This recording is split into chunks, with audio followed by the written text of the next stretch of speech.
লালমনিরহাট জেলা প্রশাসকের কার্যালয়ের সহকারী কমিশনার তাপসী তাবাসসুমকে ওএসডি করার পর এবার সাময়িক বরখাস্ত করা হয়েছে। একই সঙ্গে তার বিরুদ্ধে বিভাগীয় মামলার উদ্যোগ নেওয়া হয়েছে। জনপ্রশাসন মন্ত্রণালয়ের একজন কর্মকর্তা সোমবার প্রথম আলোকে এই তথ্য জানিয়েছেন।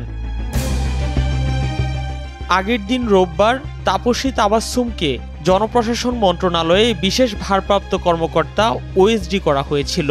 কী কারণে তাকে ওএসডি করা হয়, জনপ্রশাসন মন্ত্রণালয়ের প্রজ্ঞাপনে সেটি উল্লেখ নেই। তবে সংশ্লিষ্ট সূত্র অনুযায়ী তাপসী তাবাসসুমের একটি ফেসবুক পোস্ট নিয়ে আলোচনা চলছে। ওই পোস্টে অন্তর্বর্তী সরকারের শীর্ষ পর্যায়ের একজনের বক্তব্যকে কটাক্ষ ও সমালোচনা করা হয়। মূলত এ কারণেই তাকে ওএসডি করা হয়েছে। গত 5 অক্টোবর নিজের ফেসবুকে তাপসী তাবাসসুম উর্মি লিখেন, সাংবিধানিক ভিত্তিহীন অন্তর্বর্তী সরকারের প্রধান উপদেষ্টা বলেছেন, রিসেট বাটনে পুশ করা হয়েছে, অতীত মুছে গেছে। রিসেট বাটনে ক্লিক করে দেশের সব অতীত ইতিহাস মুছে ফেলেছেন তিনি।